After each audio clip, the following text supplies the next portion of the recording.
slapping upside.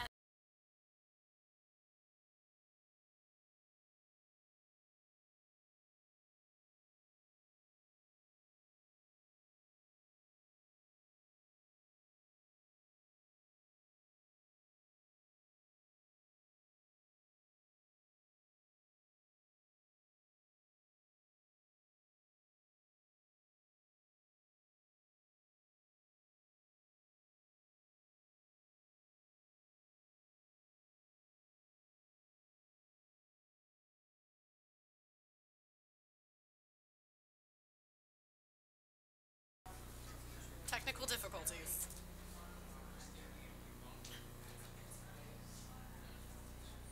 Well, that's not good if it's not holding the charge.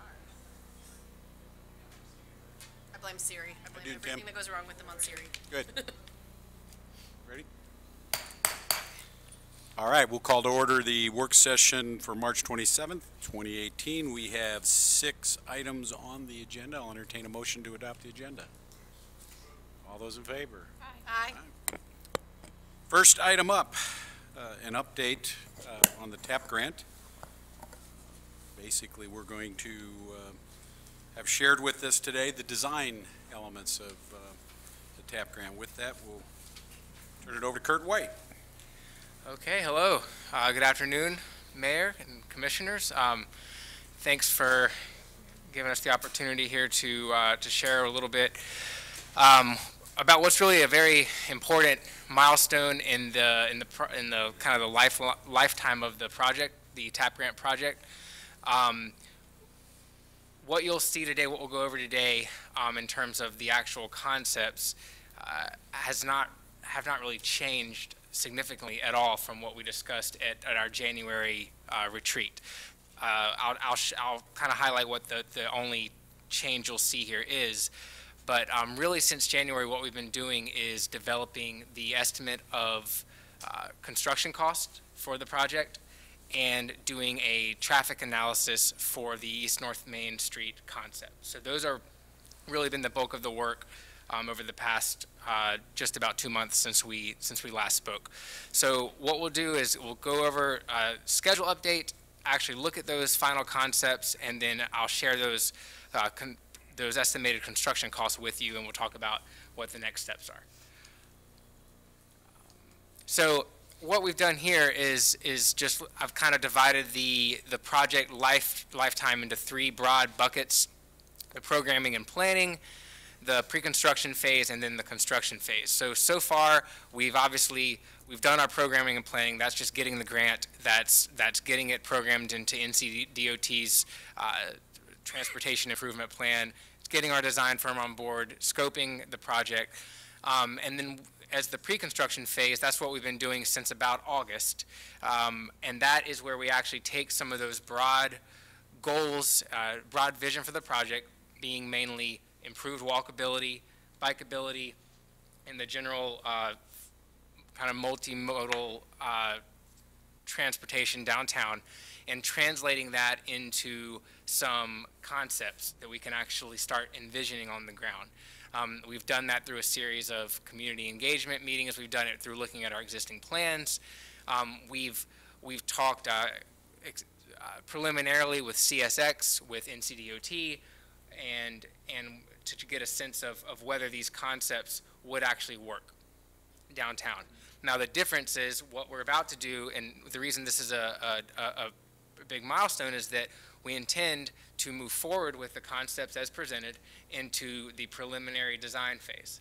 And that will really be the bulk of the remaining design contract in terms of costs.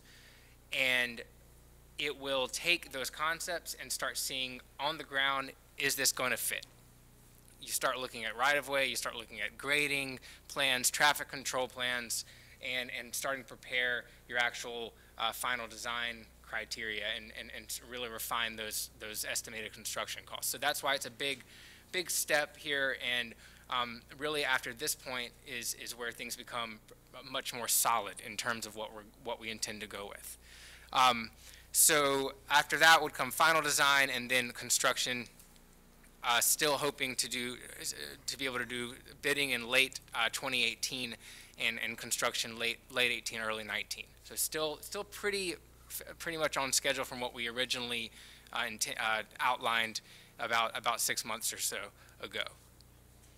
So the concepts, and I just wanted to review. You've seen this slide before back in January, but the concepts that staff intends to move forward with we've confirmed them with the Main Street Advisory Board. We've confirmed them through extensive community engagement.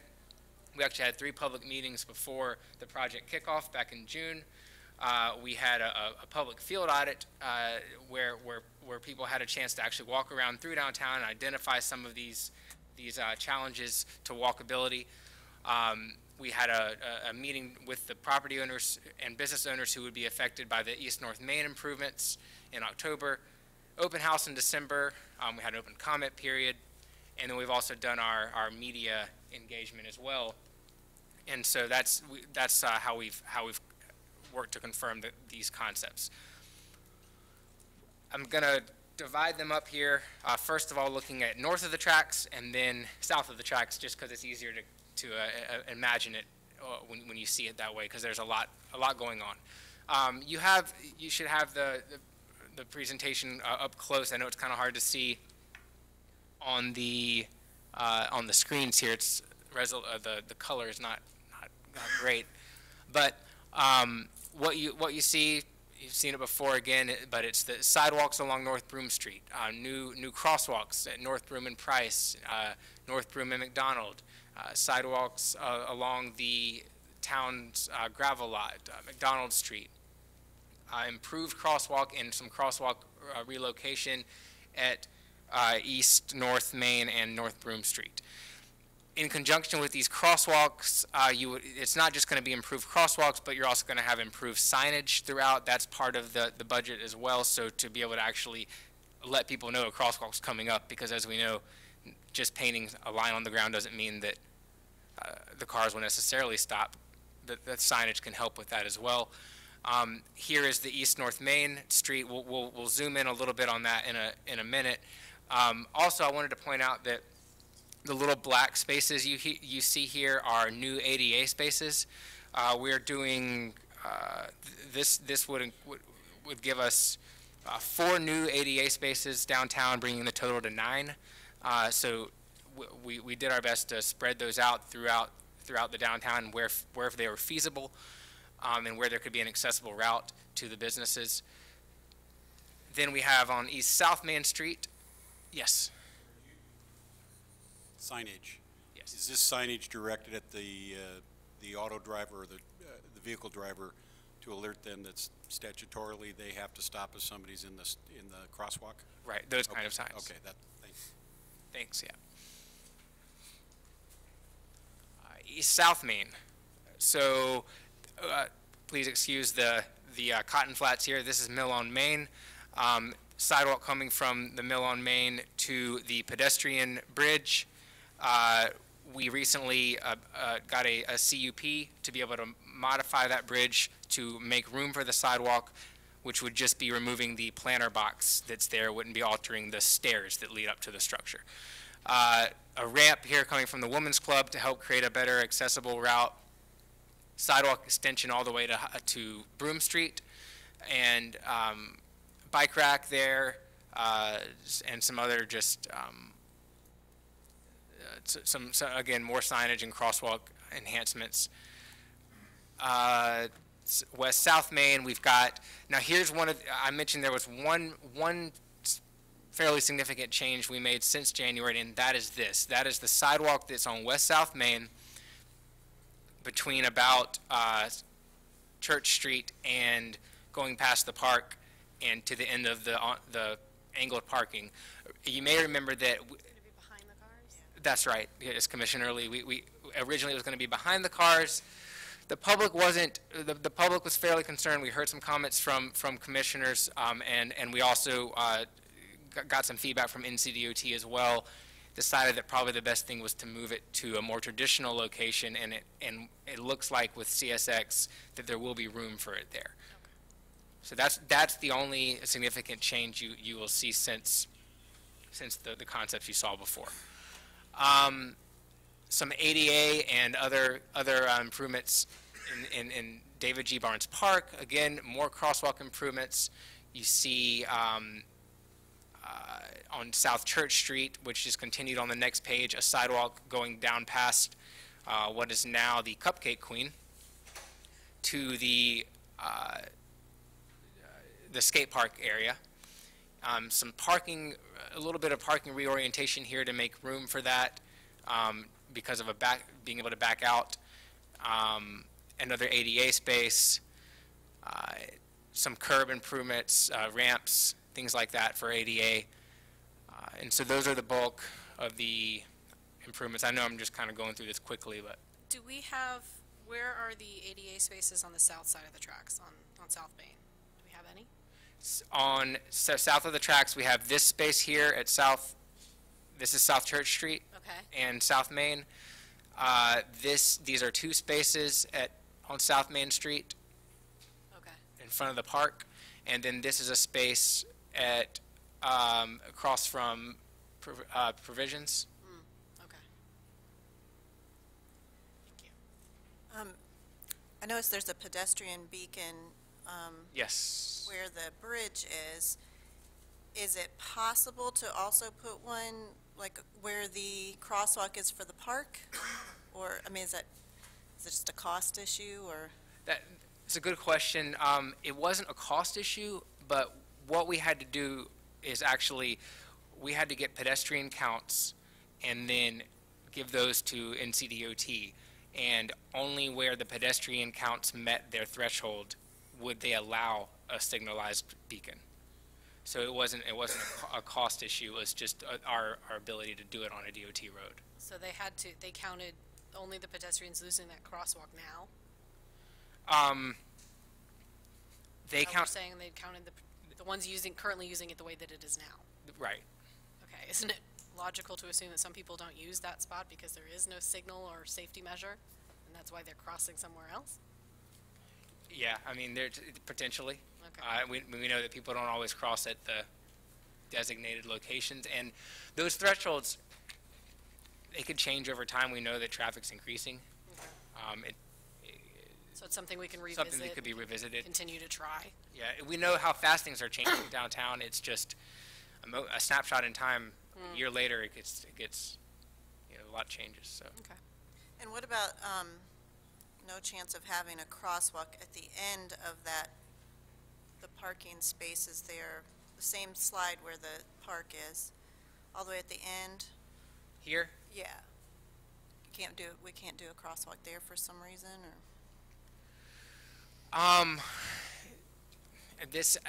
It could also.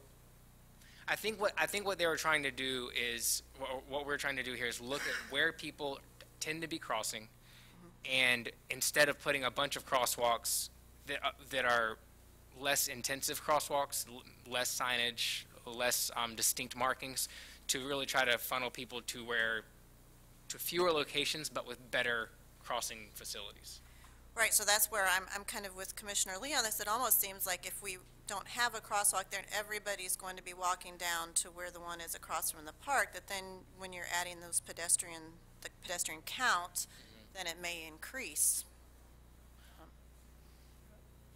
And I could get some clarification just on how exactly the counts may have been done, what That'd be factored interesting into to that. have. Thank you very much.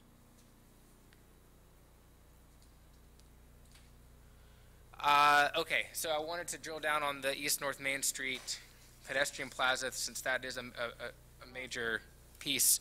One of the most visible changes that folks would see. This is the third iteration of a concept that it's been modified because of conversations with the property owners and the business owners along East North Main Street. You may remember originally it started out with some planter boxes. There was one concept that didn't have parking at all on this side of the street, the north side of the street.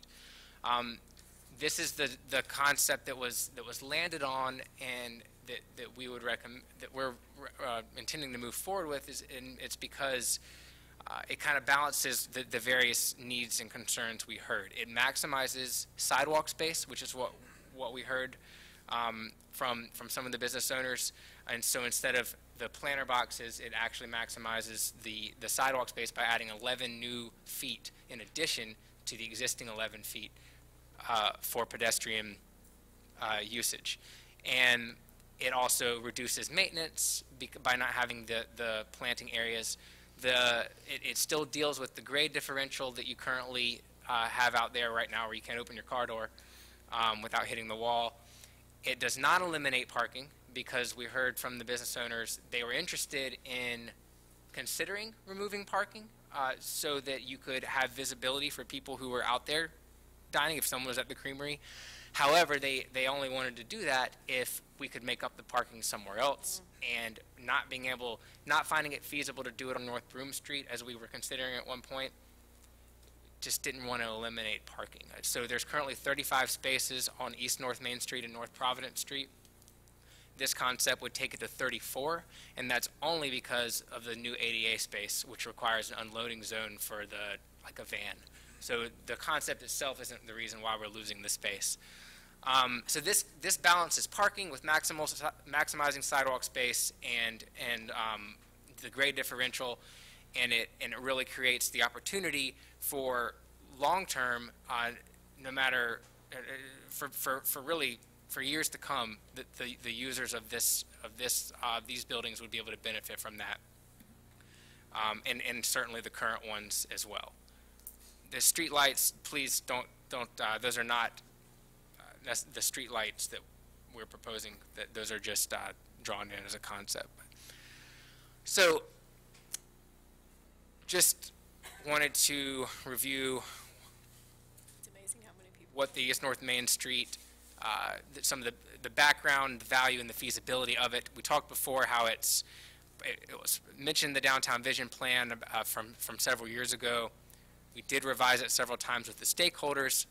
From a value standpoint, the research throughout the country shows that property values do increase when you do these kind of things, with these kind of pedestrian-oriented public infrastructure projects. And then we also talked recently to Greenville, South Carolina.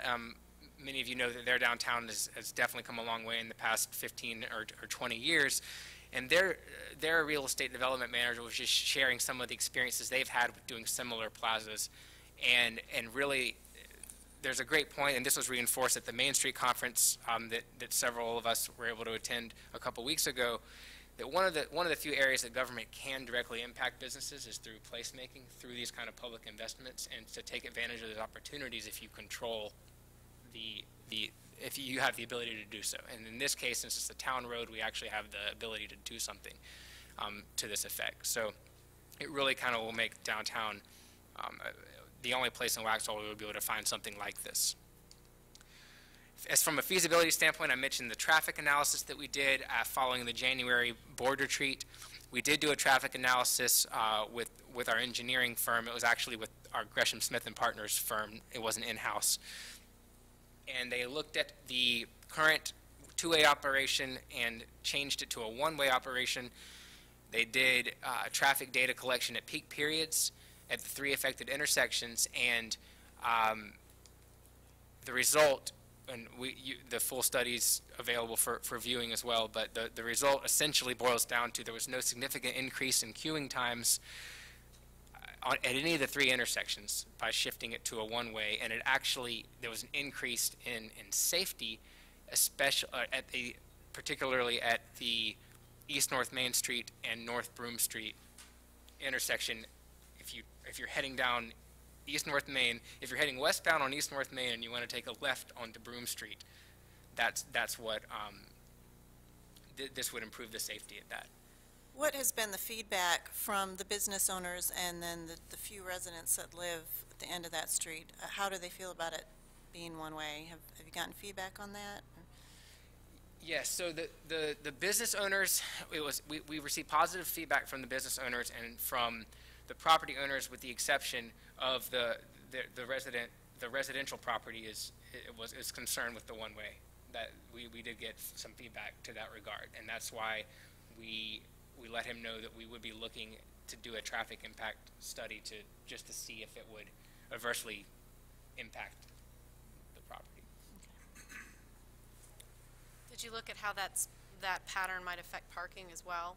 I mean, if I'm coming down south on Providence and I want to go over to Tangles on Main, but I can't turn directly that way, I'm going to want to park down by the creamery now or the brewery and just walk rather than loop all the way around, aren't I? If you're coming south on Providence, south on Providence Street or on Broome Street? I'm sorry, 16. Yeah, these people enter. Yeah, Yeah, so if south I'm on coming Broome south, Street, yeah. and you want to go to Tangles Knitting, Yeah, well, you would take a right onto McDonald Street. but aren't you saying the north side's going to go It one would- way away from me? It's going to go towards the brewery, right? One way towards the brewery and the south's going to go one way the other way? This is the only, this is East North Main. Okay. So if we back up to this one. Okay, so here you are coming south, and you want to go to Tangles. You could take a right on McDonald. You could take a right on Main Street towards Mary O'Neill's. I thought Main Street was going to be... Only this. Oh, okay. This is Only the only on that section. side. That's right. That's- Sorry. Yep. No, sure. It's a good I'm question. having It's- trouble it's good to- visualizing Good this. to think through it. Okay. Question for you, Kurt. It's for you and for Greg. Let's assume you get your plans done. You're ready to bid it out sometime in September, October, November, and you find that the prices of construction are continuing to rise as we know they are. Is there any contingency that you have where if you came back and you were $100,000 short, would the town be prepared to find $100,000 to keep this going? Kurt does have a slide with a cost estimate that we can talk about now or later. The cost estimate is below the total project budget, but it's not below the total project budget by a lot. So there's a little bit of room there, but there's not a lot of room there. The question I think you posed is, would we have funding? The funding source at this point would be out of fund balance if we're over as far as the total project budget. So we'd have to look at what that does to the fund balance, which sits at 34%. Okay. So to get to that, as Greg just mentioned, okay, before we get to the last slide with the cost, just reviewing the streetlights again, planning to replace about 93 streetlights in conjunction with the project. This was the streetlight out of the downtown neighborhoods plan for the MS district and the TC district, which would be the footprint of this project. So that's currently the acorn shape that we're working with Duke Energy on.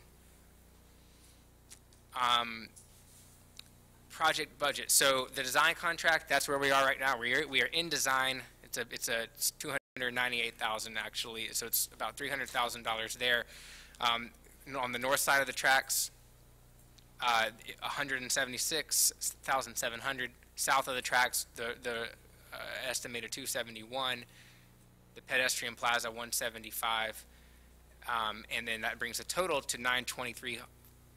Now, I want to reiterate that these are concepts. These are very preliminary estimates. It depends on the bidding environment. It depends on if once we get into design and we encounter, there's a lot of unknowns. So this will continue to be refined as we get closer to actual bidding.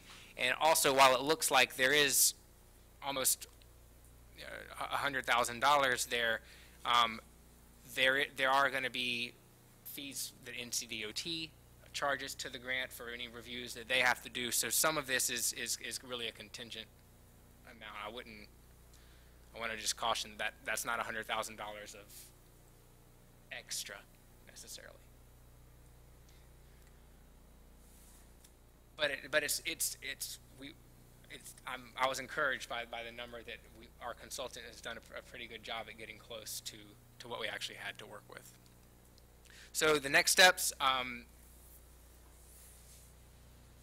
barring any major concerns with what we presented today, we intend to move forward with giving our consultant the notice to proceed with preliminary design, and then they would do that throughout the spring, finalize it in the summer, hopefully be able to go to bidding in the fall and then construction. So that's where we are at this point.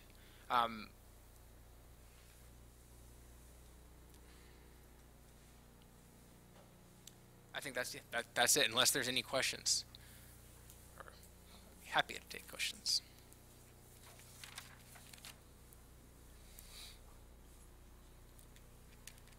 The only just observation, we're really talking about construction beginning in January next year, when you're really looking at it. If you're going to bid in fall, Right. With all the events that we have scheduled downtown, we couldn't begin construction until after Christmas, basically, the Christmas holiday season. That's a good point. Yes, coordination with events is certainly. So let me flip it around. Is there a way to accelerate the preliminary and final design? Because it seems like we've been reviewing the same stuff for a while. Just pushing a little. Sure. Once we give, in fact, when we speak with our consultant and say we're ready to give you permission to proceed with design, they're going to be giving us an updated schedule. We haven't gotten an updated project schedule from them since we started concept phase. So we can ask that question and see, just with the events in mind. And I don't know. I'm not sure though if it's when you're dealing with third parties like CSX and DOT, it can, not all of it's in our control. But Anybody else? I have a question. Just in case the total is over the $1 million, the grant and the matching $500,000 that the taxpayers are paying. Right.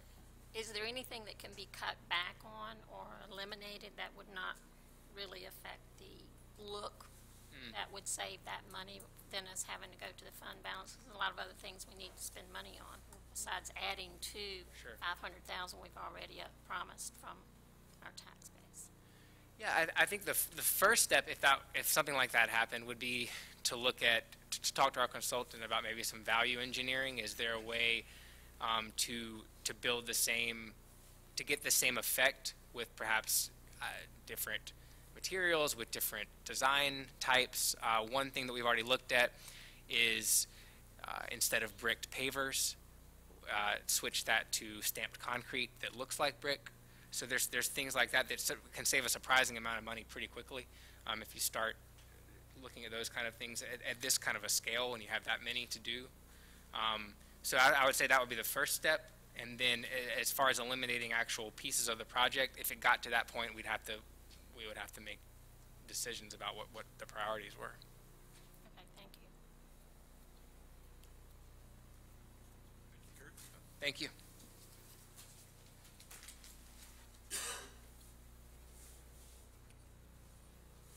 Okay, next item up, Kensington Drive, discussion direction.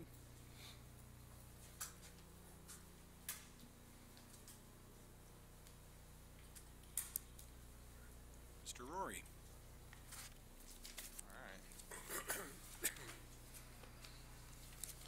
I have a pretty brief presentation by way of slides in front of you to kind of hopefully cover three topics as it relates to Kensington Drive, and that's really a request from me for some feedback and direction on kind of three topics as it relates to Kensington Drive. Largest maybe being the eastern section of that roadway. We have a set of 70% plans that have been completed, that we were moving on a path to complete. We stepped back for a while on that to ensure that directionally the design that I'll show you on the next few slides is largely what this particular board wanted to see by way of outcomes for that particular project. So that's one part of the three-part request. The other, we received some feedback requesting that we maybe look at removing the three existing on-street parking spaces that are in front of the Curitan Dentistry business. Wanted to talk through that and make sure directionally that's what indeed you all wanted us to do or pursue. And then the last thing is the Waxhaw Marvin Road and Kensington Drive intersection. We've recently been working with Landever on trying to accommodate the future or full build out of that intersection. That could involve some schedule changes to what Landever was originally planning to do by way of delivering turn lanes at that intersection, and also some additional costs that we've accounted for with developer funds, but wanted to talk through that in some detail once I get there. So those are the three things in summary, and I'll just kind of move on into the meat of the presentation. This is I think an old kind of master plan from the Curitan Town Center, but I just brought it up to talk to as a visual to kind of give you a bit of some orientation about where specifically along Kensington Drive I'm talking. So this is Highway 16. This is Kensington Drive. This is, you'd be familiar with the Harris Teeter, more or less in that kind of large building right there. But we're really talking about Kensington Drive today. The eastern section is from, we'll just say, this location here back to Providence Road or Highway 16. So that gives you a little bit of an orientation and kind of the segment that we're really getting into. This is a concept that was presented, I think the date on here is maybe 2016 if I'm not mistaken, but it was really intended to show at a conceptual level what the design plans were intended to account for. The one thing, or two things actually, that are not on this concept that were and are a part of the current design. One, there's a median that's shown on this concept that is not a part of the actual design. And also there is a right turn lane that is a requirement of the Carrington Square developer, which the Carrington Square site is kind of northeast above the shops at Howard's Mill. They have a right turn requirement as a part of their conditional use permit. Instead of having them build that right turn lane and us do construction on Kensington Drive, we agreed to accept payment for that right turn lane and incorporate the actual construction into the overall Kensington Drive eastern section portion of the plans if we choose to move forward in that direction. So very quickly, this light gray that you see is kind of existing asphalt that's in place today. The darker kind of black color really represents asphalt that would be used for travel lane or turn lane purposes if this project were to be built the way that it's currently designed. And so some of the black that you see on this concept today, if you were to look at it, it would look like on-street parking spaces that we've taken up, and some of additional widening would need to occur on either side of the road, or on both sides of the road, rather, to get this cross-section built. So I don't necessarily like getting maybe with the showing a busy document like this, but I was hoping that you could at least see, if you follow the green line that I'm showing, pretty sure that would be maybe the existing curb line where it is today, and you can see where the new one is proposed. So if we were to follow the intersection all the way out, again, the existing curb line is in this location. You can see the proposed curb line with the associated right turn lane that I referenced in the previous couple of slides.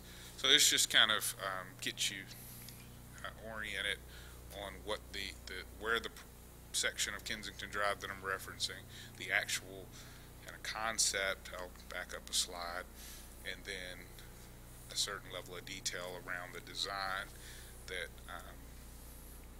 really respects the goals of the concept.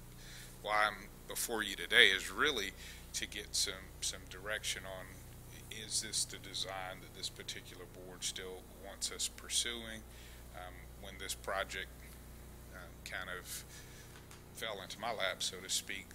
A lot of the goals around why we were choosing the design that we chose at the time were to help with vehicular mobility and moving cars really through that section of Kensington Drive quicker and in a somewhat less congested manner. That's perfectly fine if that's what this board wants to go with by way of direction, but certainly wanted to raise the question to see if this is still directionally where we want to go, because it's an expensive project, and we're just trying to make sure that before we start to spend any more money on this particular project, it's actually the design that this particular body wants to see move forward. Well, Kensington Drive is a road that's been kicked down the street for over 10 years. Sure. Traffic just keeps on increasing. We got the numbers back from DOT that said it at night is the busiest road. Do you have information that would cause us to change that direction to move the traffic? Any new news or anything like that? No. Okay. So you don't have a recommendation for something that you see needs to be changed, like perhaps that median there that's by the CVS, or does that need to be there?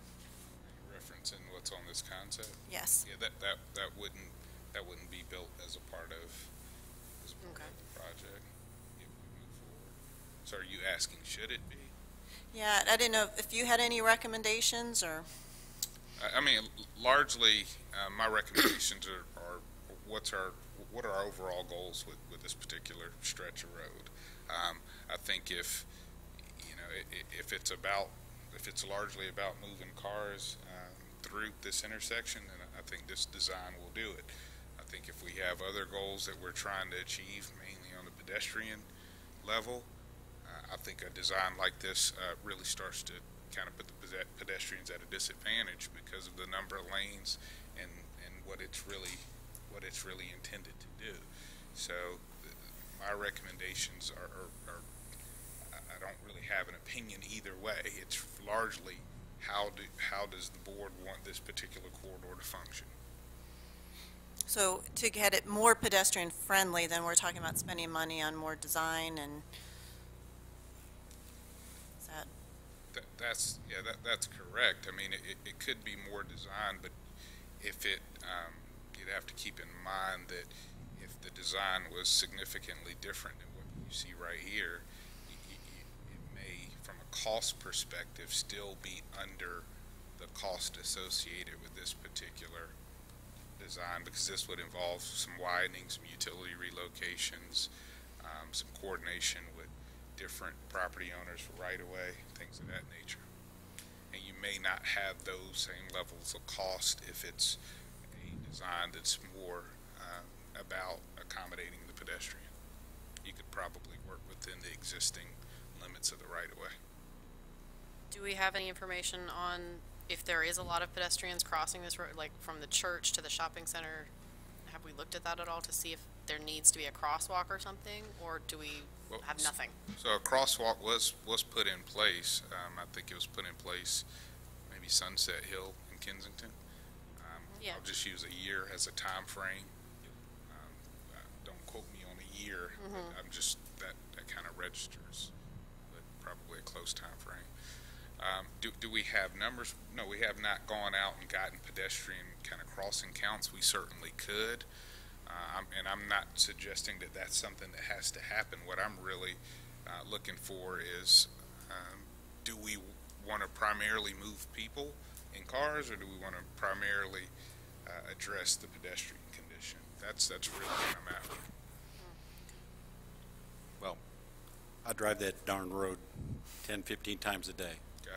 I rarely see anybody walking, trying to walk up and down. I do see them coming from Sunset, sometimes coming from Curitan, walking down to the store. That crosswalk down there.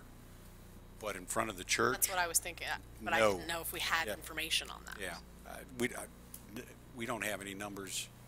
And logically, I think when we took the traffic counts, and they will have to do another traffic count for the new school coming in too, won't they? Or will they? For the Apprentice Academy? Yeah. They would. But in general, people are not walking across the street there. It's, Then it would seem like our priority is moving cars. Yeah. Because we don't have a great deal of pedestrian usage to be concerned with. yeah. And the fundamental thing is the road was designed for something else, and it's not that anymore. It is moving. It's an artery now. Because the Thousands of original cars. design was for it to be multi-use, that people from the neighborhoods would walk to the shops and all of that, right? That was the original Curitan design. Original Curitan, Prescott, Quellen was more of a pedestrian friendly. Nobody over the years really addressed the road aspect of it. In fact, when we got into it, the county didn't even know they owned a piece of it. So, I mean, we had things all over the place there, and it became a major thoroughfare, which is really.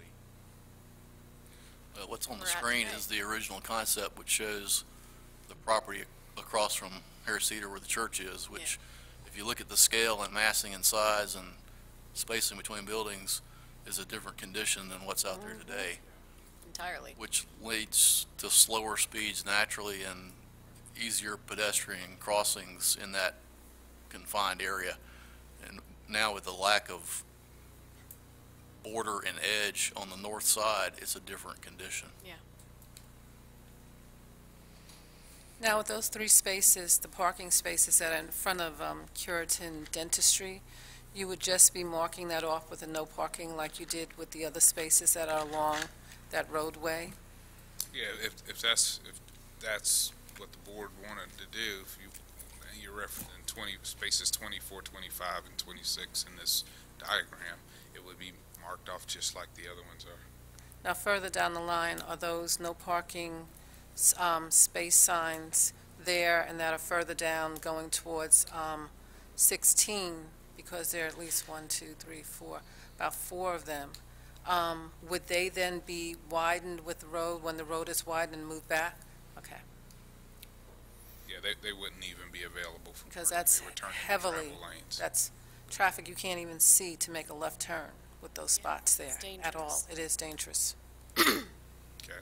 So are you referencing these right here? Or were you, Yes. okay?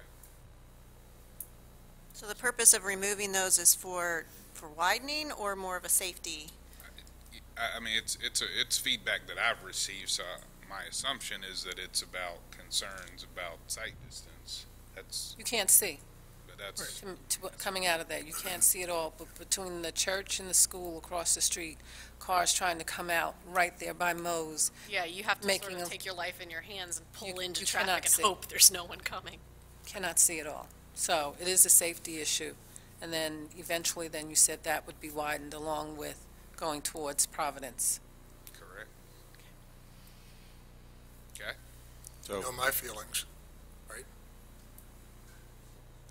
What are, do you mind reminding me? Am I reminding it all? For the last 2 years, it was in get rid of those 3 spaces.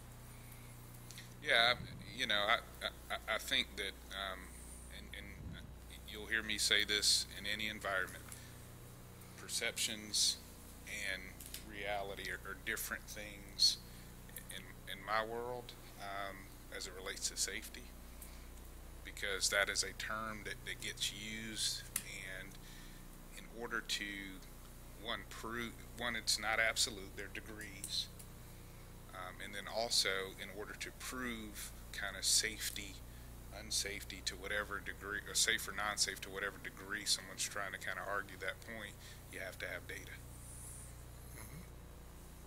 all right, but I think there's a consensus or a gut feel consensus of the board that it's about moving cars, and let's optimize the safety now from a no parking standpoint. I think that's what I'm hearing, because you're not going to walk on the grass, and we don't know when Harris Teeter is going to do their parking, which was one of the reasons you kept the 3 open, but they don't seem to be moving, so we can only control what we can control. Sure. And so did I read this correctly?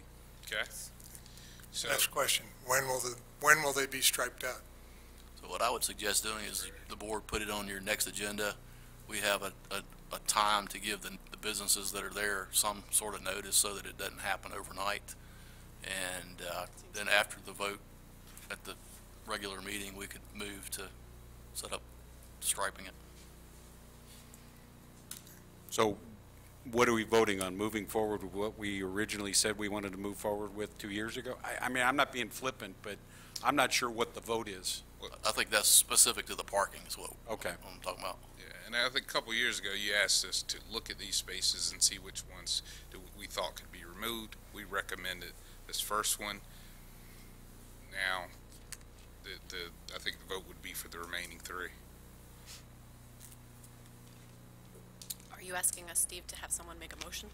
Not here. Not But No, I mean at the, yes, we will have, so we'll have that on the agenda for next meeting, yeah. okay. So third thing, Any chances we can find funding from down at DOT land to help us on any of this? we can certainly ask. I mean, there's been some money recently returned to the DA kind of pool of money.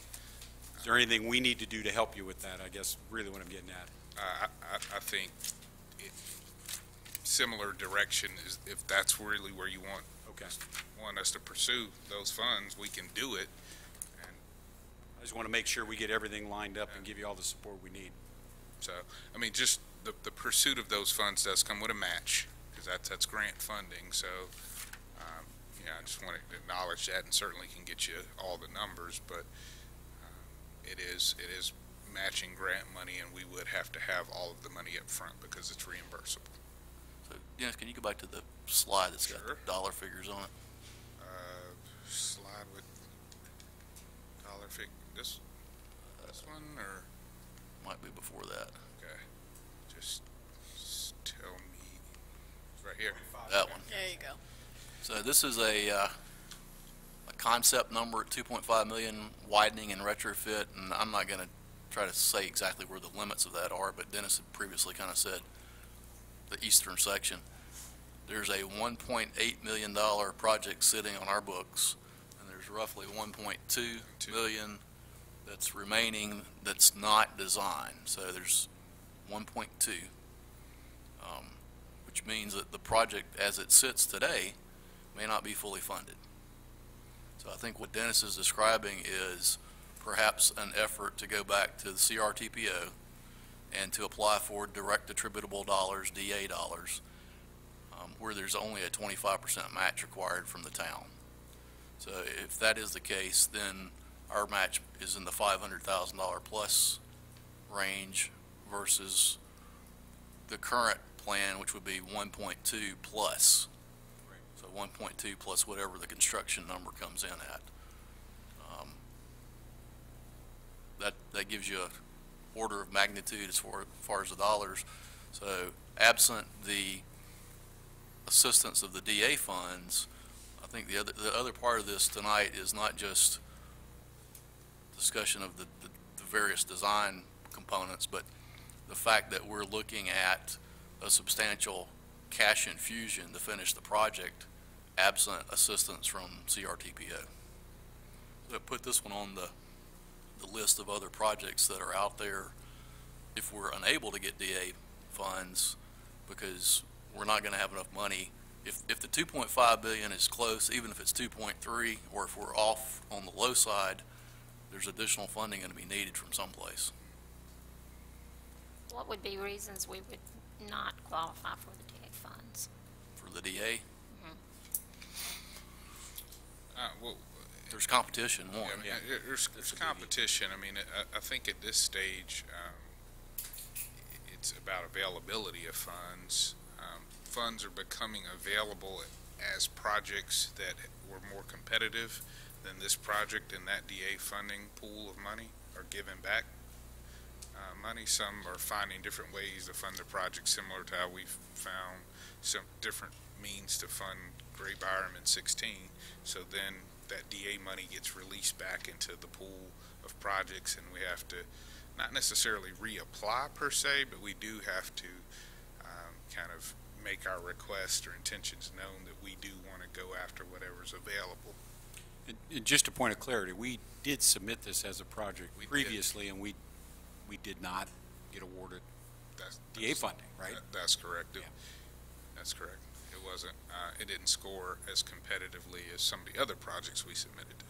And so an additional caveat is that once you submit for DA and you're awarded for DA, you're then into the state and federal process, Yeah, that's a good point. which means that the overall cost is going to be roughly 30% higher than it would be if you just did it locally. So the cheapest project is 100% local dollars. The next is if you can get state money only, and then the third one is if the federal government shows up, it costs more money. So this is moving the project into a different category, but potentially seeing 75% of it funded by somebody else.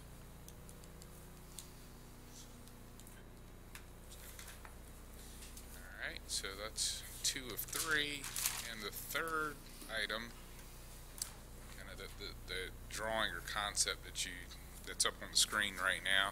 It's the intersection of Waxhaw Marvin Road and Kensington Drive. And I'm happy to go through the history, but I think just to get down to why this item is before you, it's a little tough to see with the light coloring on the lines, but Landover, according to their approved conditional use permit and associated traffic study, are scheduled to build out this intersection or portions of this intersection, but place mast arms in the locations that you see right here that I'm pointing to with my laser pointer. In late 2015, or maybe mid to late 2015, Kimley Horn, at the town's request, had done some kind of a more comprehensive evaluation of our transportation needs throughout the town, looked at different intersections. This was one of the intersections that they looked at, and they identified some future needs, future kind of size needs of this intersection that aren't contemplated in the Landover work. And Landover would not have contemplated our needs 20, 30 years out like Kimley Horn did, so I don't want to suggest at all what they were doing is not what they were supposed to do. Just trying to kind of break out that Kimley Horn looked out over a larger horizon year, and the second set of mast arms that I'm now circling one right here, I'm circling another one right here, would represent the future location of those mast arms to accommodate the larger build out that Kimley Horn had identified. And unfortunately, I'm sorry, I left these out, but you can see kind of Landover. This is kind of what Kimley Horn identified and what Kimley Horn identified. And so the kind of question before you today is really, do we want to go ahead and plan for that future build out that Kimley Horn had identified? If so, there's about an additional $100,000 cost associated with kind of planning for that future condition, along with a request from Landover to move their construction schedule to the end of this calendar year so that they can acquire all the right-of-way that they need to perform those construction efforts. The $100,000 that I have in this bullet point, that would not necessarily be town funds applied to this intersection if we move this direction. It would actually be $100,000 that Landover had already contributed to some intersection improvements at Gray Byram and 16 that we could basically reallocate to this intersection. So it would not be any additional ask financially of the town so much as it would be a request to reallocate $100,000 of that roughly $500,000 at that intersection of Gray Byram and 16 to the Waxhaw Marvin Road Kensington Drive intersection.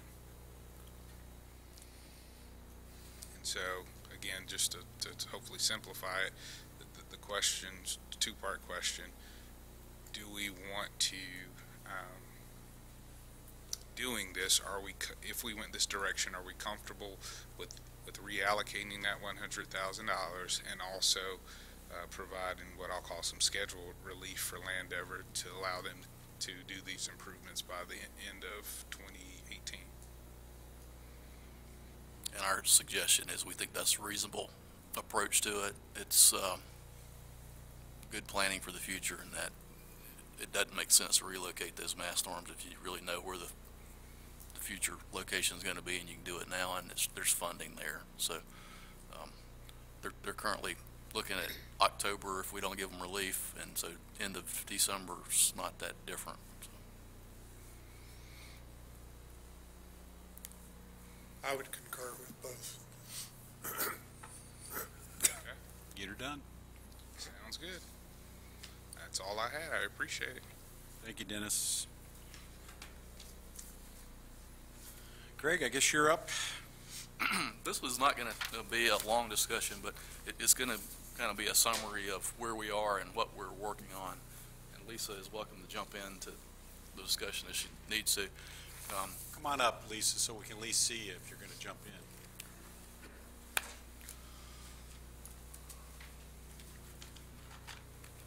In February, we talked to you specifically about the latest update to our financial planning strategy for our CIP. Davenport and Company was here and talked about some options and looked at the scenario that we're currently working under, which is a two-part plan to look at installment financing debt for two projects in the next 12 months, and then looking long-term at our CIP, the options for a GO referendum, perhaps in 19, and utilizing GO funds and pay-as-you-go funds for the future.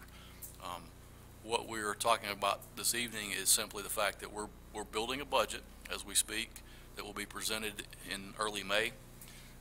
That budget as it sits today is going to be predicated on installment financing funding. So that means that we will be approaching the LGC at a point in 2018-19 fiscal year, so FY 18-19.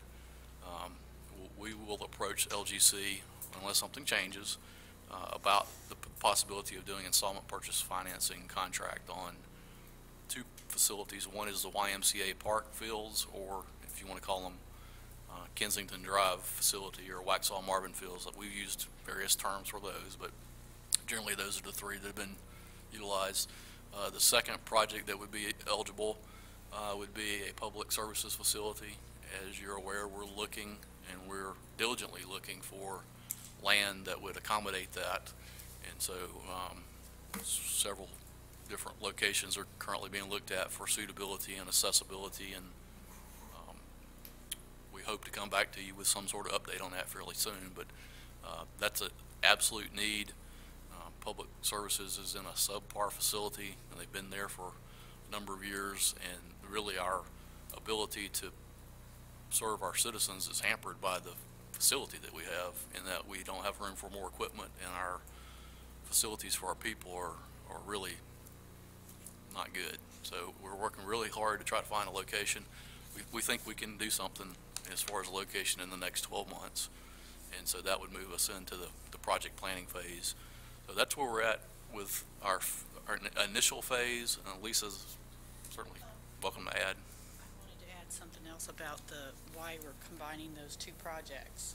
I don't know if you remember when Davenport was talking, but when you're talking about trying to finance a land project like a park, like the Waxhaw Fields, you're not going to get a lot of response from some banks, and you're going to get some banks that are not going to even bid on it, and the interest rate's going to be high. They want something they can repossess. They want a building. So that's why we're combining those two projects, because you can't just have a ground project. So I just wanted to add that, not that their need is not the most dire reason, but our strategy for financing is just to couple those two projects together.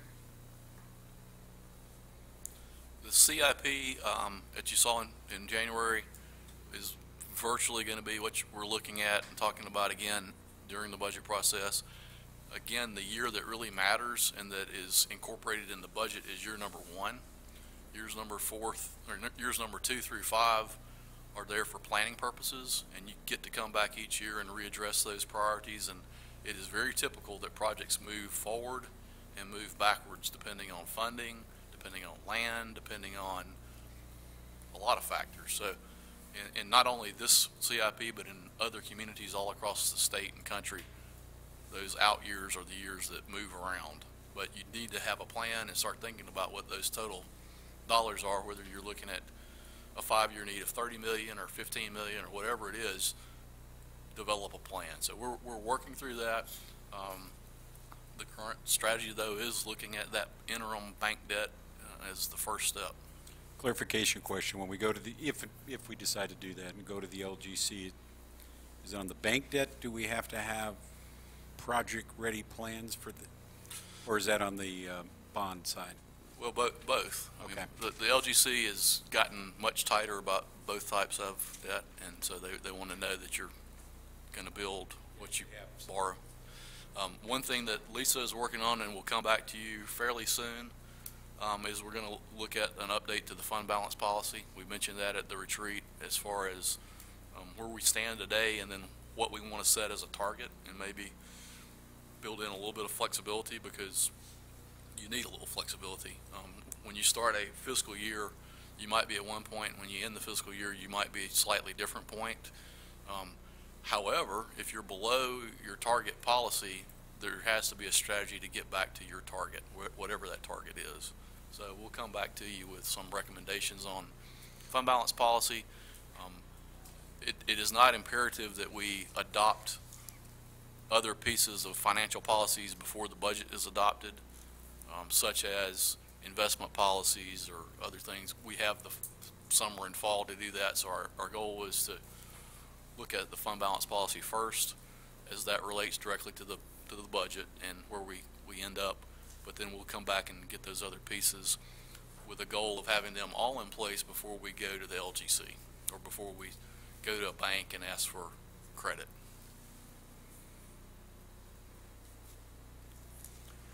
That's simply all. We are happy to answer questions tonight, but that's just a kind of a reminder to all of us that that's the path that we are on.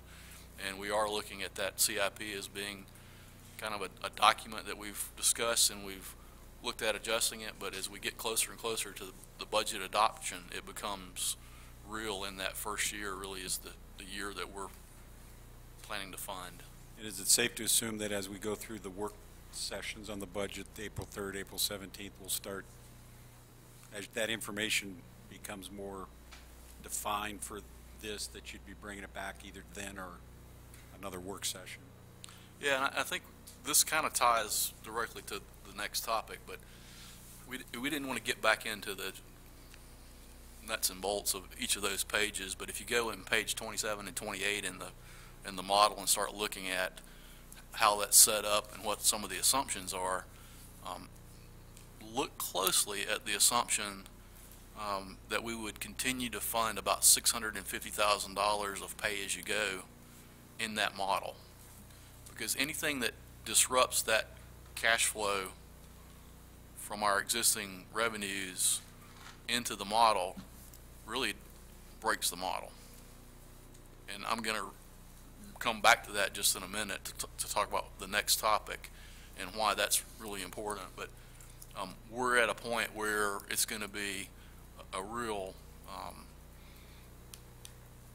moment of deciding what we want to do as a community as far as capital. And so that model that's set up really is dependent on that 650 being there. And to the extent that we take any of the 650 away, then that capital program starts being eroded. And that's, you know, there were several slides there that showed scenarios where you could issue so much debt early in the model, and then it showed that the debt that you issued could be higher the later you waited in the model. But if you take the 650 away, then the model is not working. So that's going to relate to our next topic here in just a minute. But that's just, if you go back and you want to look at that at home and then have questions for Lisa or myself, or if we need to involve Mitch, feel free to ask us those. But that's going to get back to where we're at in the budget. Okay. And kind of where long term, if we want to have a capital program that's responsive. And part of this too is kind of what I would call an opportunity option, where what happens if we have a project that runs over because the bids are high? And we're gonna have one, whether it's Kensington or the Waxhaw Fields or Public Services, something's gonna be over what our pencil number is. Hopefully we'll have things that come at and below the budget, but it's not realistic in the current bid environment that we're gonna get every project in exactly that's the projection somebody made, maybe 2 or 3 years old. So that relates directly back to what is the fund balance policy and how much give is there, and there's not much give left. I mean, we're at 34%. Our policy can have certainly a range that could be adopted, but we don't want to go too much further below existing. Not if we're going to go to rating agencies and banks and argue that our credit is good, which it is, but they really want to see, you know, what is your total dollar raw number fund balance. And so because of the size of our budget, we don't have $20 million sitting in the bank in a fund balance. So it's a function of how large we are. Lisa? She does get to participate in the next one, however, because there are some numbers. We have looked at a couple of the different revenue options that could be out there that are currently authorized without seeking additional legislation or anything new. The two that are probably the leading revenue options that would be eligible for different purposes, and we're going to talk about what those two are here briefly, is one, a fee that's been in place previously and was removed a few years back when it was a revaluation year, and that was the solid waste fee.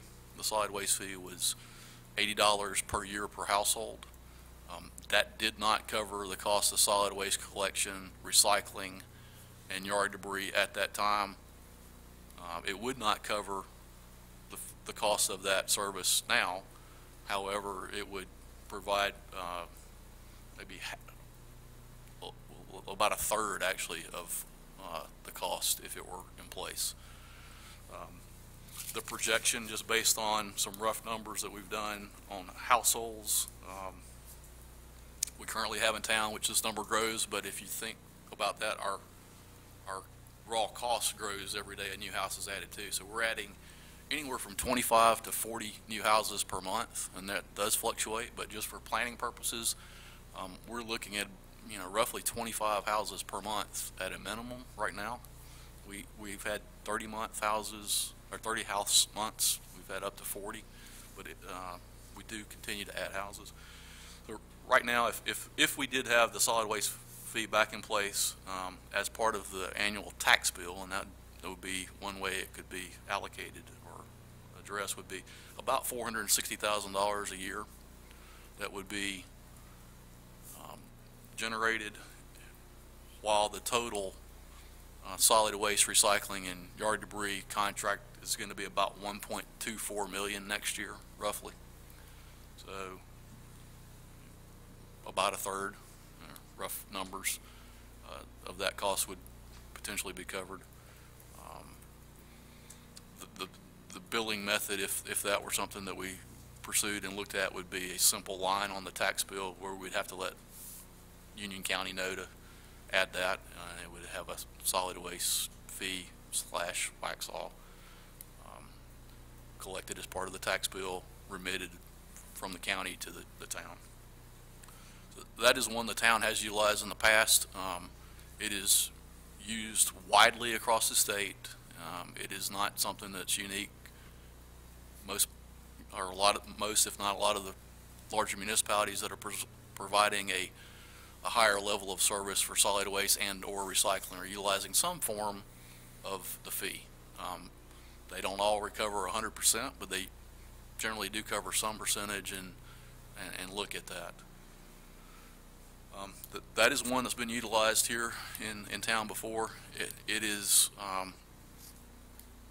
earmarked specifically for what you're paying for, so it's there's no secret as to where the money goes. It's actually on the bill. The second option that the town would have. How does the rate, it's somewhere in the neighborhood of $6 to $7 a month? How does that compare across municipalities? It varies, and it varies because the cost to collect also varies across municipalities depending on the type of service that they provide, the frequency of service, and then whether it's automated one-arm trucks or whether it's rear loaders, and quite frankly the size of the municipality and where they dump. Because if you think about that service solid waste fees, a part of that is you're paying a disposal fee that gets passed along as part of the contract. So those costs vary depending upon the municipality and where they have to take the trash. So, Gregory, your 460 calculation is still on the 80 annually. If it were $80 annually, it would be $460. The other option that's out there that's already authorized by state law is a vehicle fee. A vehicle fee is currently authorized by state law, and it's set up in 3 parts actually. In total, it can be $30 per vehicle per year. However, there are restrictions placed on how those proceeds or revenues can be utilized. And so I'm going to take the first $5 and just talk about how it's set up. The first $5 can only be used for transit or transit-related services. So if you run a bus system, or if you run a train system, light rail, or you are a participant in one of those endeavors, then you could levy that first $5. So that one basically is off the table. So that leaves $25 as being feasible under the existing legislation. The legislation provides that of the 25, $5 can be used for any authorized governmental function. So you can use it on parks, you can use it on downtown pedestrian enhancements, you can use it on anything that the government, local government is authorized to use it on. So that's the $5. You could use it on transportation. So it's because it's a vehicle fee, it's not restricted as any use. The remaining 20 is restricted to transportation and transportation-related purposes. So that clearly is the General Assembly saying, because it's a vehicle fee, we want you to spend most of it, on transportation. So 20 and 5, or 25 in total, and then the locality gets to decide how you want to split up the revenues, and if you want to reserve some of it for general purposes, or if you want to take all $25 and use it for transportation-related purposes. Do they include sidewalks and transportation? Sidewalks, bridges, overpasses, roadways, turn lanes, signals, everything you can kind of think of that tells a car or even a bicycle where to go. They haven't restricted the definition. That's good. It's pretty broad.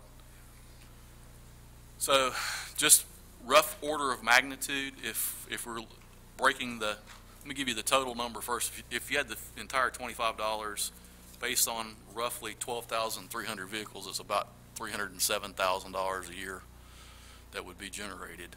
If you break it out into the 2 pieces that the legislation allows, it's about $61,000 based on the $5 piece, and it's about $246,000 based on the $20 piece. So 5 could be any general authorized use that government can do, and 20 or $264,000 would have to go toward transportation. These May I are. ask, sorry. Go ahead. Do any of the municipalities around us use this? I don't know of any in this county that do, but there are a number in other counties that do. Particularly Mecklenburg County's got almost all of the jurisdictions are using some version of it, whether they're doing 20 or 30. The ones that do, this is a regressive tax. This is going to hit the lower incomes harder because it's a flat fee for everyone. Is there a mechanism to discount for lower income people, or no? No, it's just it's a tax, basically fee, however you want to call it. The wheel tax. That is based on the vehicle, and with the assumption that income knows no boundary when the car goes down the street. It's a car on the street, so it's basically a use tax of sorts.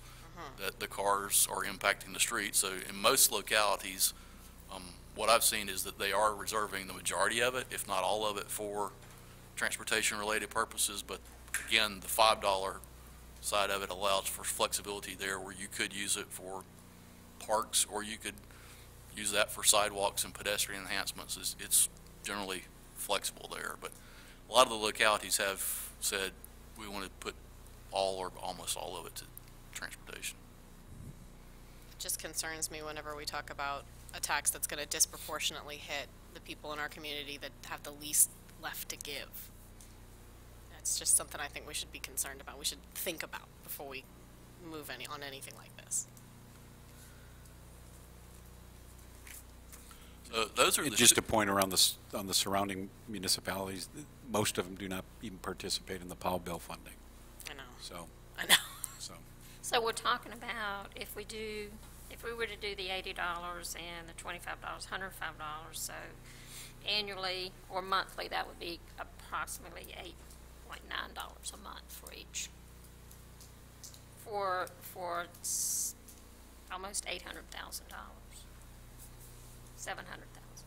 No, almost 800,000. Okay. 760, if you did both pieces, 767. Those are the two that are currently authorized by law that you have access to immediately. There are other revenue streams that are more specialized that you currently don't have access to utilize, so we're not even going to talk about those right now. They are things that you can use for tourism and park development and downtown tourism related type stuff, but because they're not authorized, it's really not.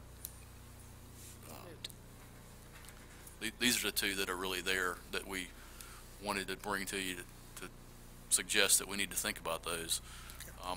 Where we're at from a budgetary standpoint is that we're still significantly at a gap, even after a lot of work on the budget, and we have more work to do, but we're in the ballpark of about $460,000 difference in revenues and projected expenditures for next year. So we don't have it figured out yet as far as what we're going to bring to you in May. So we're looking seriously at where we need to go. One thing that Lisa may want to speak to is that when the decision was made a few years back to discontinue the fee, there was a thought process that there would be an increase in the tax rate and it would offset the fee. It really didn't offset the fee completely. It partially offset the fee, or the loss of the fee, but it did not, due to the revaluation, offset that cost.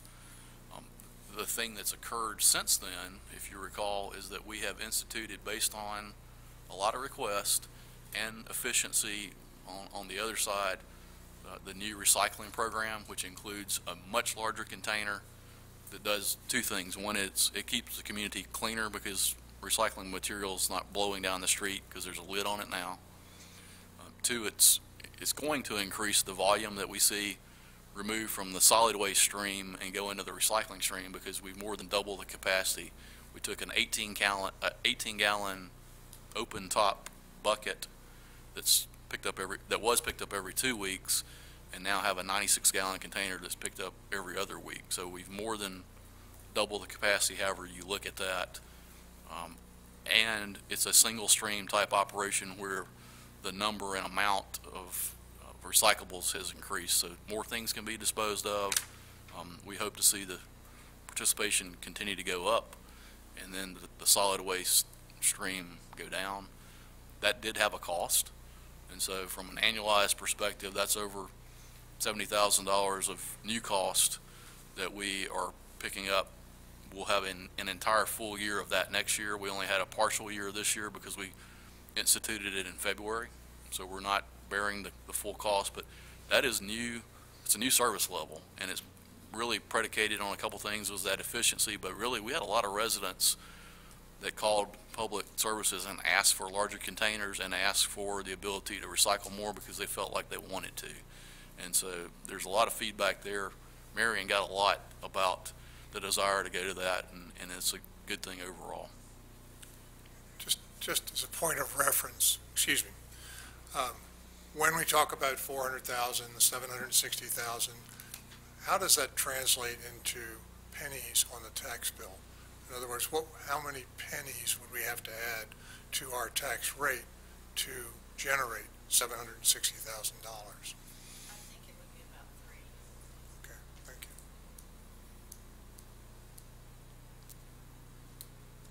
you. And we get you the exact number, No, but that's okay. that's Just, it's a ballpark. broad ballpark, yeah. 2 years ago, the number being used was a penny, it was about equivalent of about 186 to 192,000. So 600 to 700,000, that would put it in the 3 penny range. So maybe a little bit more, but That's kind of where we are. Snapshot. That's not to say that we're done. We've got a lot of work, and I would like to thank the department heads for doing a really good job of what you're going to see this year is, I wasn't here for the previous versions, but we've started from the ground up as far as constructing a budget, and it's not just what we had last year plus 1 or 2. This has involved a lot of meetings with department heads and detail, and so we feel pretty good about where we're starting from, and the point, this budget going forward is something that we feel like we've got a lot of detail and input on department level up. So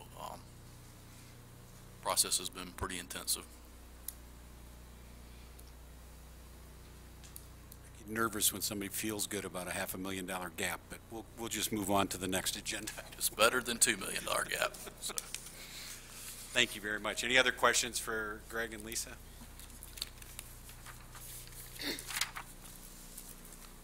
Hello, Dina. Hello, sir. Presentation of Park Strategic Master Plan proposals. Good evening.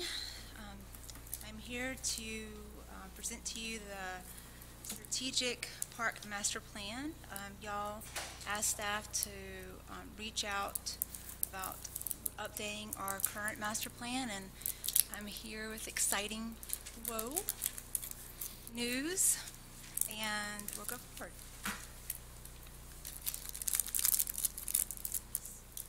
Okay, Chief, we get the hint about the budget.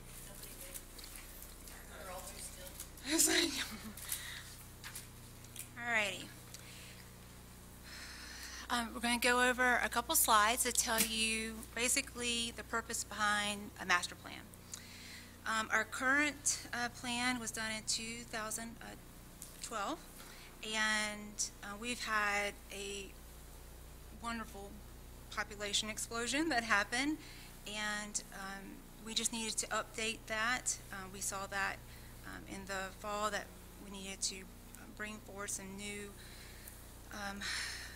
research to help us focus on what our current events, our future programming, our current parks, our current greenways, our trails, and what we need to do additional to help out with our inventory and programmings. This slide basically tells you kind of what I feel needs to go into a master plan. So you've got economic vitality, and that's like our events coming in, but that's also our spaces too, our sense of home. We actually have a wonderful start on that because Waxhaw, a lot of people feel that it's their home, and they actually are proud to say that when they're out in Charlotte. They're like, I live in Waxhaw. So that's awesome. Also with stewardship and conservation is protecting our lands as well, but it's also making sure that we look at all options for our land and I'm all about dual use and helping out to make sure that we're meeting all of our citizens' needs. Of course, health and wellness, it's my job to get you outside. So I'm going to do my best to get you moving and help with that part of our community. Strategic partnerships. For us to grow, we need to have partnerships and to help with cost savings, as y'all were talking about earlier about cost savings with partnering with different entities to help with the roads. So similar to that.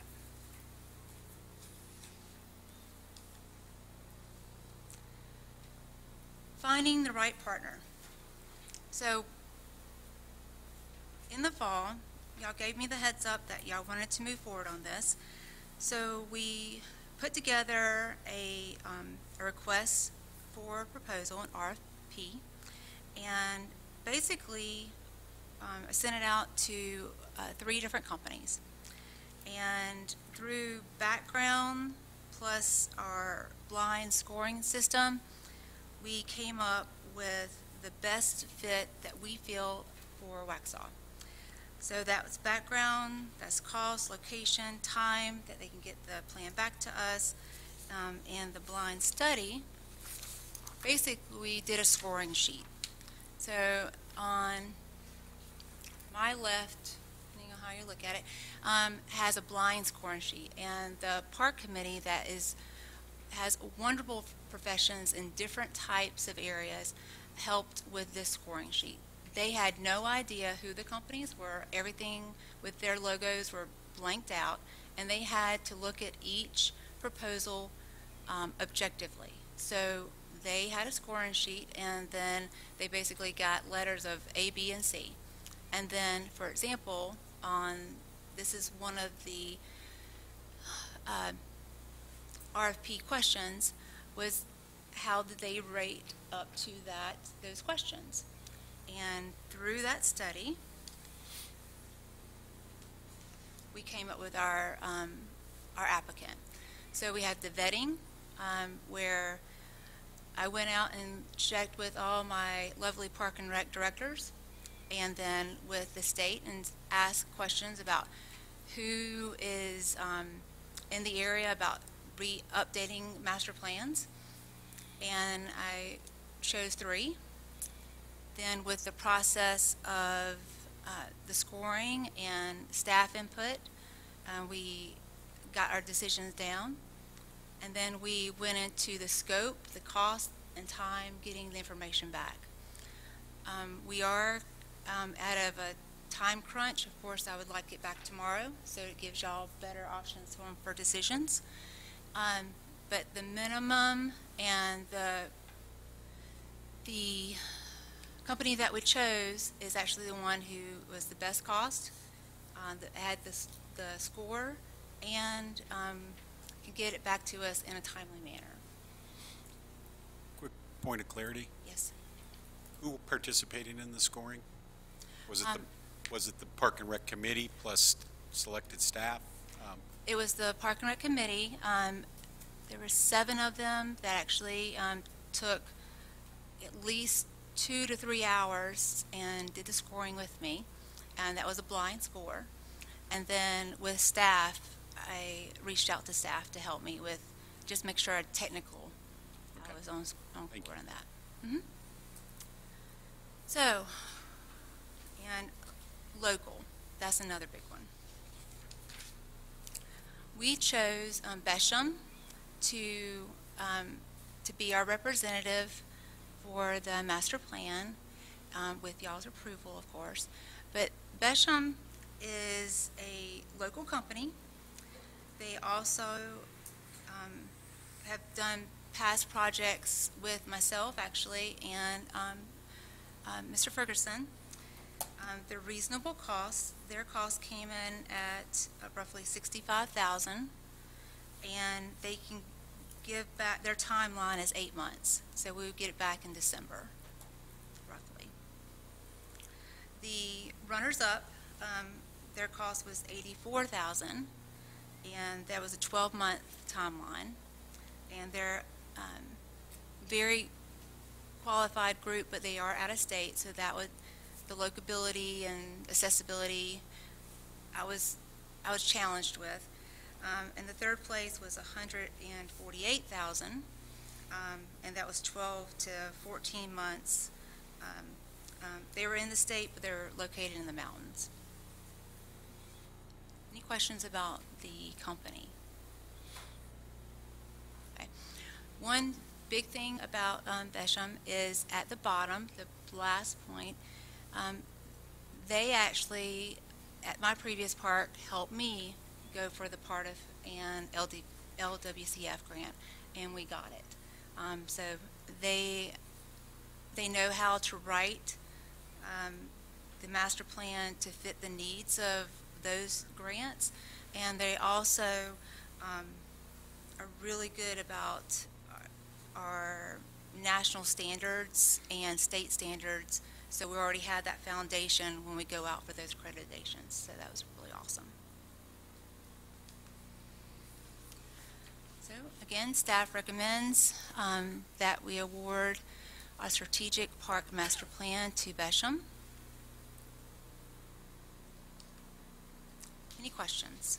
That comes to us tonight. Yes, sir. As a That's motion. the next meeting. Yes, sir. Questions?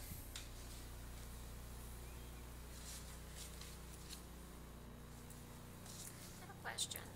On the LWCF grant, once you have a park plan, a master plan, and you put in for that grant, do you have a idea of how long that would take to get that through? Yes, ma'am. So they're due at different times, but the wonderful thing about that grant, and I actually used it in my last park, is if you go out for the LWCF, and that requires you, it's the land and water. So you have, it has to be in an area that is has some special needs to it. So it's the reason why we got it in my previous park was it had wetlands associated with the project, and it was a nature area. So it has to fit their requirements. But that grant, depending when their cycle happens, it's about 6 months, and then you'll figure out, they'll say if you award it or not. But you can use that to match or to supplement your part of grant as well. So you can go out for them at the same time. Part of you put your applications in in May. So you can use those to help us. You know, the town would have to, put in some funds as well, but it helps you get your park going. And but it is very project driven on what you're using it for.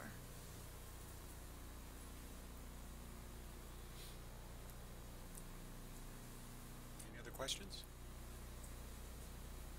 Are you leaning in with a question, or? I don't know. I'm just thinking. All right. Well, we'll see you again tonight. Yes, sir. Or in a little bit, I guess, because we're already at tonight. Yeah, 30 minutes. Thank you, Dina. You're very welcome. Want to hand me the clicker? All right, we got about 12 minutes left, and we have one final agenda item, and that is review of advisory boards and commissions. This is something that we do on an annual basis. After we walk and learn along the way, and for the past few years, myself and Commissioner Burns have tried to objectively review these processes and find out what's working, what's not working, et cetera, and come back to the board with some areas that need to be addressed, or suggestions for addressing, put it that way. So we discussed this individually with you, or gave you a preview of this at the various informational meetings. So I won't go through these presentations. We'll get to the meaty discussion part. When you look at the current structure, we have 7 boards, one of which is in suspension at the moment, the OAB. They all have the same purpose, at least should have the same purpose, and are really focused on Waxhaw. Yet we all recognize each is unique and has different challenges with them. We spend money on them. We give them stipends. We cover their mileage and things like that because we know it is inconvenience. We have made education available this year. Part of the budget challenge that we've had was not tracked as effectively, and that's one of the changes that Lisa is recommending as we bring that obviously the facade grants, it's a big ticket item, $50,000 sitting out there. And then we had the challenges. So where Commissioner Burns and I landed was along the lines of things that several items that we need to consider. And you see them on the screen before you. So there's a couple up there that are probably going to be discussed more. There's a couple there that we probably can get through rather quickly. But in essence, you can read them, and we'll just kind of go through them one by one. So, Board of Adjustments and Planning Board. Last year, there was a recommendation or a thought process to merge them. It's perfectly doable in the statute. Many municipalities look at that, consider it from a coverage standpoint. It provides some efficiencies, and given how infrequent our Board of Adjustment meets, the thought process was reinvestigated or looked at by Commissioner Burns and I. But from our perspective, it's functioning at this point in time. We know we have changes to ordinances in the UDO, so we don't know what those impacts will be at this point. And so our suggestion, and Commissioner Burns, if you want to add here, was to just leave it as is for right now. Fair enough? I mean, any concerns with that? I mean, okay. Second item is, we had some challenges with confusion around ethics, conflicts of interest, guidelines specifically for the advisory boards and commissions. We tried to tie it into the town ethics policy. That caused confusion, quite honestly, with the boards and commissions.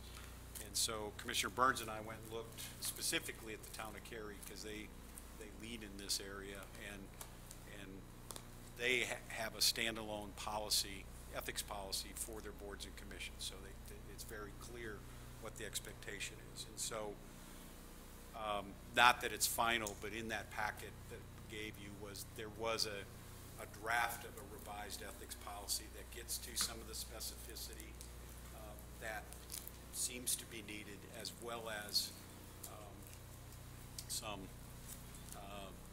it addressed some areas that were vague in the current one. So, Commissioner Burns, do you want to add on that? Or?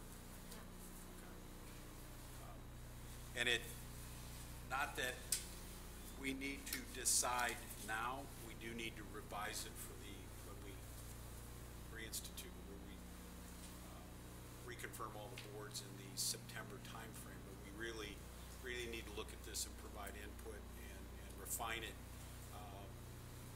in the June timeframe. But this at least gives you a straw person you can look at as you're looking at boards. Does it make sense? Doesn't it make sense? Et cetera. But obviously, if you have any questions right now, happy to take them between the two of us.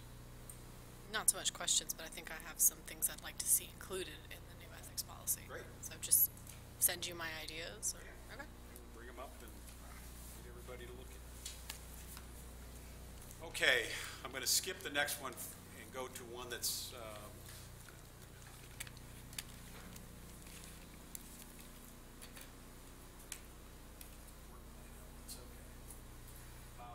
this came up at the chair meetings. They basically said, hey, our work plans, we need some consistency. And the staff liaisons and Dina provided some great input in terms of, hey, we need to have some basic elements that everybody has to provide, so we can start bringing these committees together for community development and not individual committee agendas, if you will. So we settled in on 4 major elements: public outreach, how are you going to be visible, how are you going to reach out to them, how are you going to get their input on your specific area, how do you support the department budget direction, so we start the alignment of the board or commission with the department itself, so we really have a community approach, community development approach. Make sure it's clear that they know what they're chartered with to advise staff and the board of commissioners on. And so call it out, and so if there is confusion, we can help them with that. oftentimes that's been a stumbling block. And then this aspect actually fundamentally asks them how are you integrating it community-wide. Main Street with Parks and Rec is a good example of where that integration would occur. The structural example, actually Dina provided that because she took her whole team through and had them work that. That's kind of how it would work. And then the implementation, obviously the Planning Board and the Board of Adjustments really don't need but we would be asking the Historic Preservation, Main Street, and Parks and Rec. So, does that seem to make sense? Commissioner Burns, you want to add? And with that, one of the things that our finance manager has implemented with this budget cycle is include the program part of the board and commission work plan in the actual review of the budget with the department. So you can actually, at the manager level, the finance manager level, we're seeing that these things are starting to develop some synergy across the board. So, any thoughts, questions about that one? All right. Skip the next one, and I'll get to because I referred to this. Lisa helped us write basically she wrote, and I took a stab, and then she redid it to make where it made sense in terms of what the continuous improvement is around the financial budget. And the team has really begun to implement this approach. I won't go through everything, but basically program dollars aligned with the staff liaisons, make sure the departments are tied together, getting reviewed not as an aside, but actually as a part of the full budget process. Can we afford to do it? If not, why not? If yes, is it appropriate and prioritized properly? And then we will hold off to the side the stipends and the education and the travel as separate advisory board expenditures, so we know where we're spending it for improvement and where we're spending it for program. So, make sense? Yes. Our roll. Best for last. Last 4 minutes. Okay. This one went back to.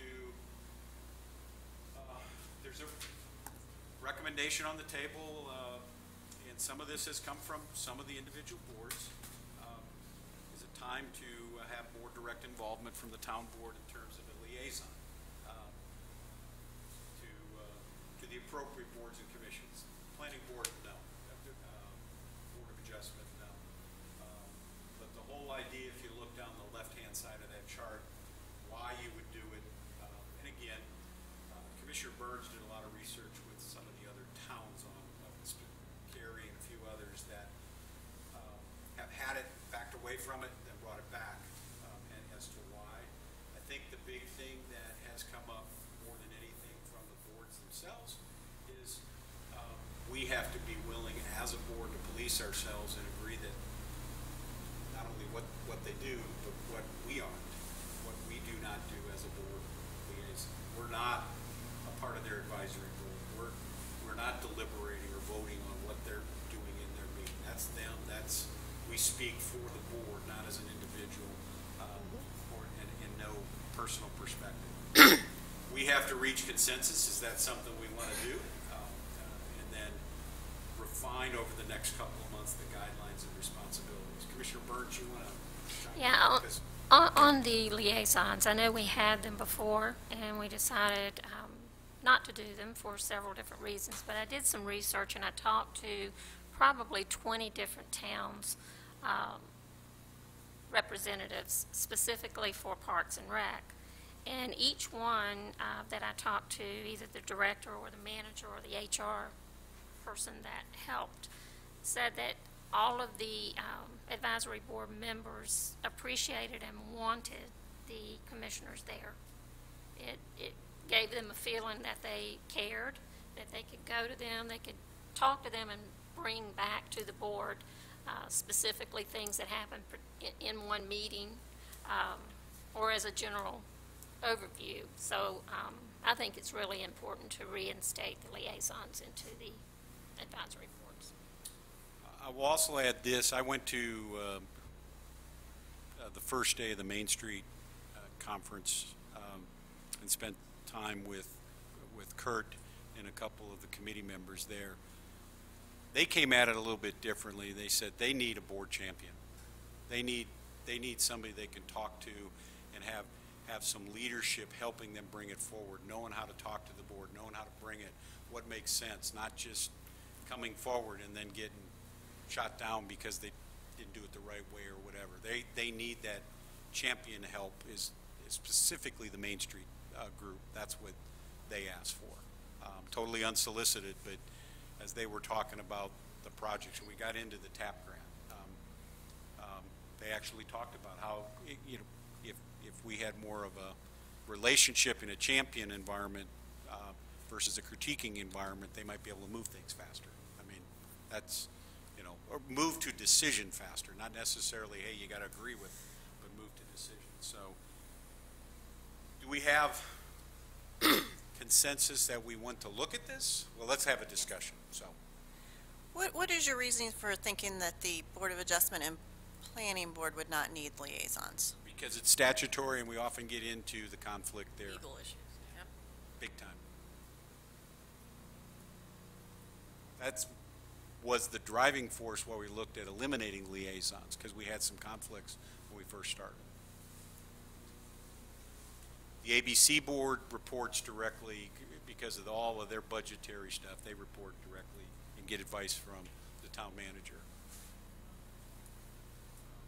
But that was that really was the reason. And when you talked about how, like Dina worked with the Parks and Rec Committee, and I think about the planning board and the expertise that we have on there. We have engineers, architects, real estate. I'm not quite sure what all the backgrounds are, but it seems like there could be some, can there not be any type of collaboration between any of those board members and, say, planning department, or?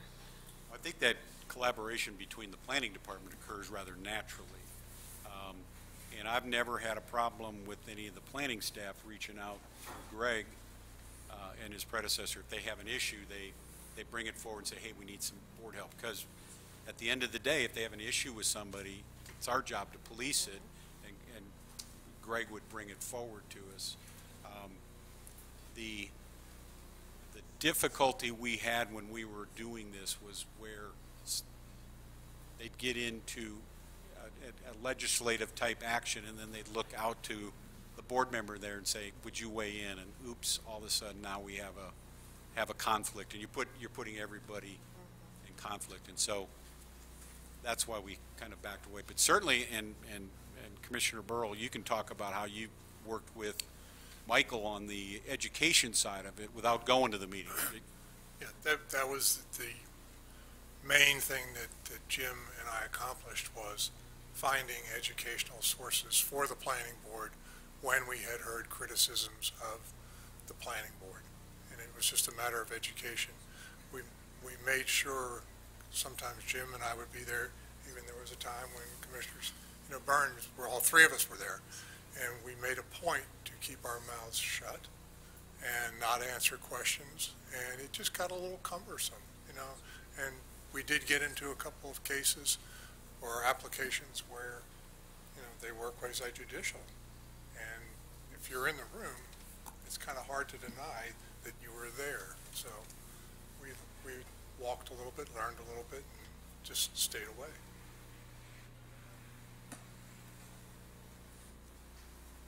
Other questions? Does it make sense? Do we need to? It's a good idea as far as the other boards go, to build that relationship with them.